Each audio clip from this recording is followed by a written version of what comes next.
Good morning, AP students. It's midterm day for you guys. I'm sure you're looking forward to this. When you're done, I may explain this whole process in class. And if I do, that's cool. You'll have this as a video reminder. Some of you, because of Theater Week, are not taking the midterm today. You can watch this while others are taking the test, and then that way you don't get further behind. But we're getting ready for a new unit. Campaigns and elections are a key focus of this unit. And I just need you to understand the flow of a national election. Hopefully you know certain things from memory from last year, because last year we did have a presidential election. And that can kind of serve as a way of making sure that it's like, oh, I remember that. I know what that is. I'm going to now plug this into this bigger story that I'm telling you, or AP Government is now telling you. So, and you'll want to draw all this out in your notes so that you can kind of trace back later. And I'm going to refer to certain things. I'm going to say we're going to spend some time on this later, and so on. But this should go in your notes, and then as you read, hopefully it'll then lock back in to some of these key points. This is the presidential campaign in its entirety, and you can see it's a big continuum, or this time it's a timeline. And you need to know, and I say it's 18 months or more. When you compare America to all other democracies, we have the longest presidential campaign cycle, which is rough. It just means that we have to endure it. As citizens, we have to endure it. Well, I'll explain why we have the longest in a little while, or why others are so short, I guess I should say. And we're using 24, which was last year. So last year, about a year ago, we elected we elected President Trump to his second term. They weren't concurrent, but his second term. But what did that look like? And maybe you want to go back to what you remember about that. Maybe you don't remember much, but now it's like, oh, okay, that's what was happening, and I wasn't aware of it. One of the things you need to know that the American political system, and this is going to be a big debate, we might have some sort of harkness on it or some sort of discussion on it, is just the amount of money involved in politics in the United States. But usually, before anything happens during that election year, and you can see I have January 2024 here, a candidate kind of has an exploratory committee. A candidate will start to think, what would it look like, or who would support me if I would run for president? And that might be 18 months or more before the election. And already then, when they start to figure things out, they get what's called a war chest. They start to get people to donate to their campaign. And these are usually wealthy individuals who are like, yeah, I think you'd make a good president.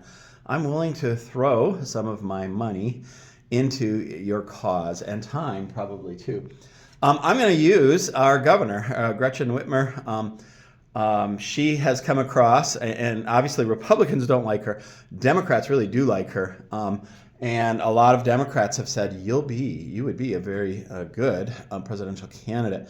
So she is probably thinking that right now, like, should I run? Should I not? As an aside, and this is where she is a little bit unique, she has met with President Trump, which is odd because she's a Democrat. And this has angered some Democrats, but she has basically said there's times where I'm going to talk to him. There's times where I don't agree with him, but I am going to say that he does decent things and things that I can support. And some people think she's doing that as a way of trying to garner support with moderate Democrats who are like, yeah, we need to find ways to appeal to people who might vote for somebody like President Trump, but now they might vote for somebody like Whitmer. But that's an aside.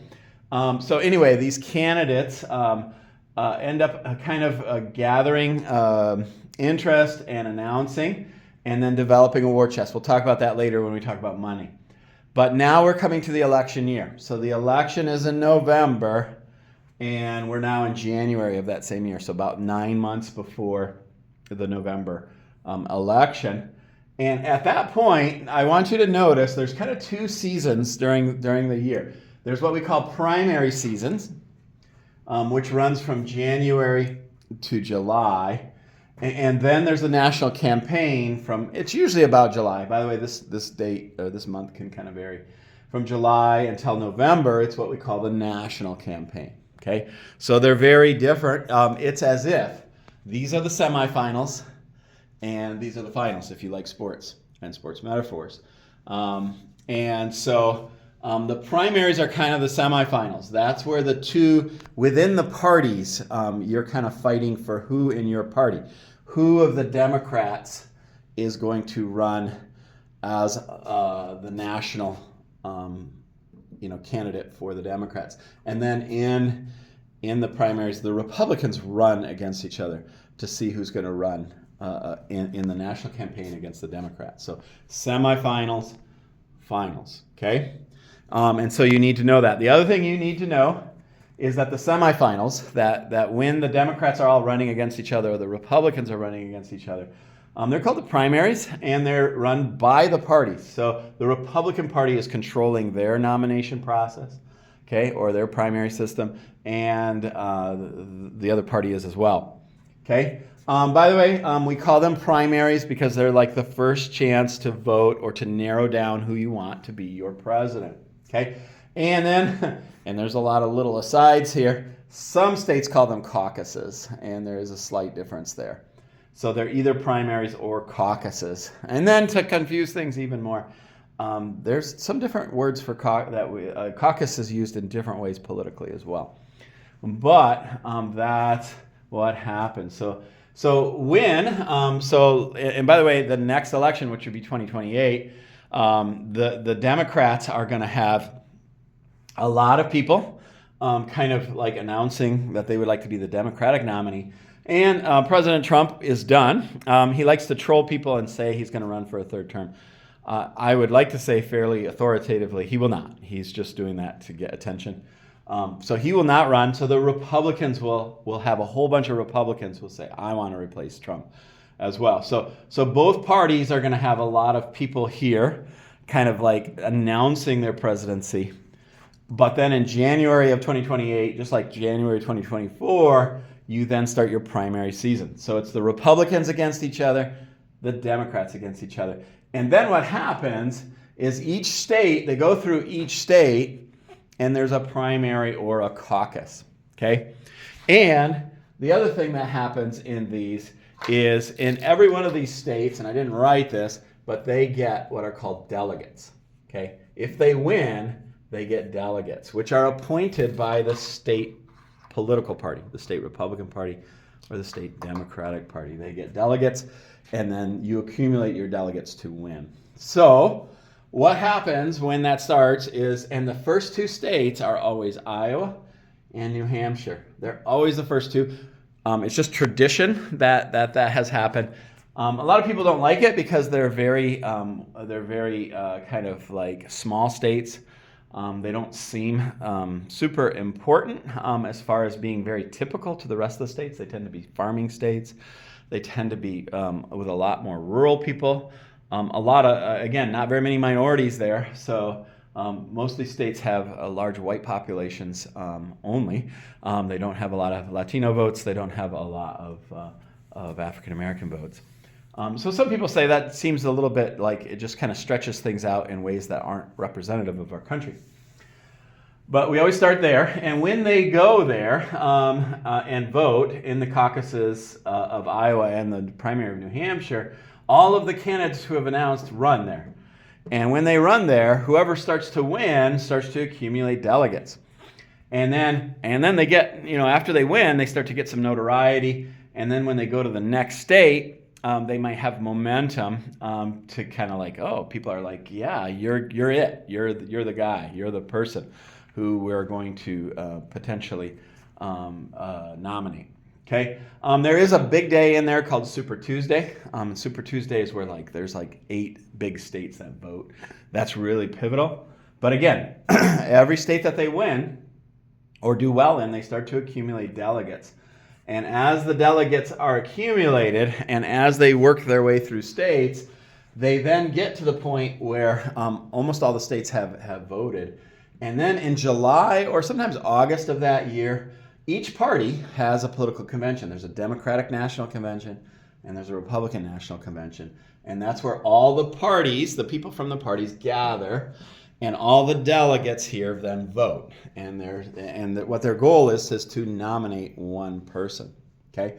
And so that's what you see at this nominating convention. Okay? And at the nominating conventions, you then have two candidates. About a year ago in August, it was Donald Trump.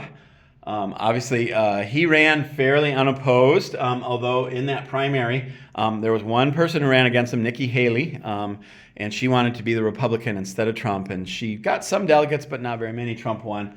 And then for the Democrats, it was very unique because Biden had gone through the primaries unopposed because he was a sitting president, and then in about June he dropped out because his age was starting to become an issue. People were making fun of him. The party was like, this guy's too old, and so that's when they put in Harris last minute. That was a very unique situation, by the way.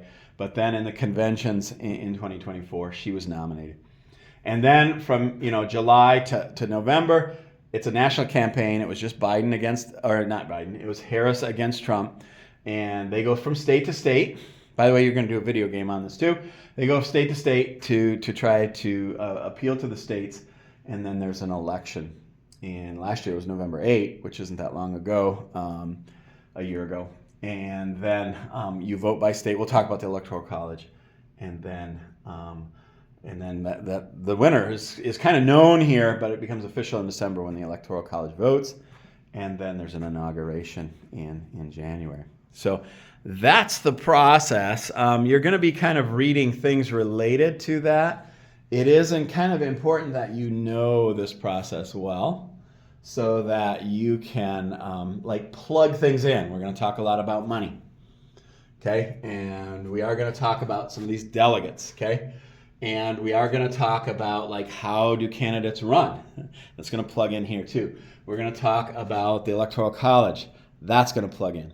Okay, and again, how the parties are structured, that's going to plug in here. But knowing this is going to help you, just generally speaking. So hopefully you'll hear this in class from me, and then you may also watch this video later, or if you're in theater, you may watch the video now as well. So anyway, that's all that I have to say for 12 minutes and 47 seconds.